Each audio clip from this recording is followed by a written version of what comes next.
네, 거래하지 않습니까? 거래할 때 보면 이런 게 조심해야 될 게 이런 부분이에요. 주문량이 갑자기 늘어나는 경우 있지 않습니까? 이거 굉장히 조심하셔야 돼요. 보면 부실은 여기서 많이 발생돼요. 우리가 보면 계속적으로 보면 이제 주문량이 늘어나는 거 굉장히 좋은 거죠. 그죠? 매출이 되니까 굉장히 좋은 거죠.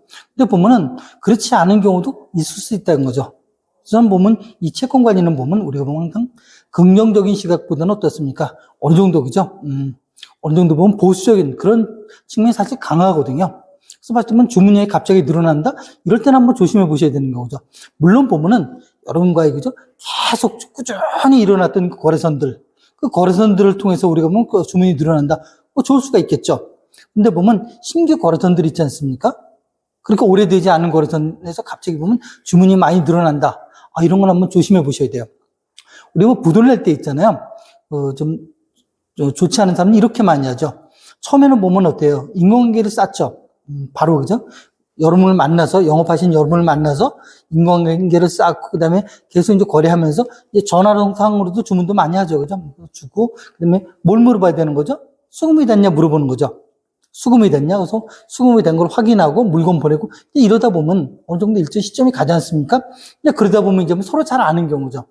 그러다 보면 나중에 보면 이제 주문이 들어오죠. 많이 들어오죠. 또 그걸 갖다 보면 체크를 해야 될 게 뭐라고요? 반드시 이게 돈이 들어왔나. 특히 보면 수표 같은 경우 수표가 입금될 수도 있는 거죠. 당좌 수표가. 그럼 언제 결제가 되죠? 그 다음날 결제가 되지 않습니까? 근데 물건은 오늘 나가면 오늘 나가고 내일 결제가 되지 않으면 그게 바로 이제 보면 그죠? 부실이 생기는 경우죠. 그래서 보면은 이걸 막기가 보면 이게 보면 서로 이제 인공관계 쌓다 보니까 이런 쪽에서 부실이 의외로 많이 생길 수도 있다는 거죠. 그래서 보면 쭉 나가는 평잔이 있지 않습니까? 나가는 거래소는 물품에 보면 나가는 그 수량이 있는 경우도 물론 보면 계절적인 거라든지 아니면 계절적인 상품이라든지 우리 좀 명절이라든지 뭐 그런 경우도 있을 수 있죠. 그죠? 그때 이례적으로 좀 나갈 수는 있겠는데 근데 그런 거는 같이 않은데 보니까 주문량이 갑자기 많이 늘어났다. 이럴 때는 뭐라고요? 이럴 때는 여러분이 한번 꼭 체크해 보셔야 되는 거고요. 그 다음에 주문했을 때는 반드시 우리 봤을 때는 이게 보면 현금화가 되는지 안 되는지 그것도 한번 확인해 볼 필요가 있는 경우죠.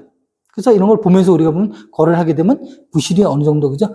적어질 수도 있다고 보는 거죠. 근데 그래서 보면 이 사람들이 보면 그 주문을 갖다 받으다가 뭐예요? 보면 덤핑 처분 있지 않습니까? 싸게, 그죠? 덤핑 처분해 보기도 하고, 그래서, 그죠? 빠져버리는 경우도 간혹 있을 수 있다는 거죠. 그래서 보면 이런 부분들은 우리 보면 정리하면 매출이 많으면 좋겠지만 그래도 갑자기 주문이 많이 늘어난다. 이럴 때는 뭐라고요? 우리가 다시 한번 생각을 하면서 매출해야 된다는 거. 주문량이 갑자기 늘어날 때 주의하셔야 합니다. 부실은 이럴 때 발생합니다.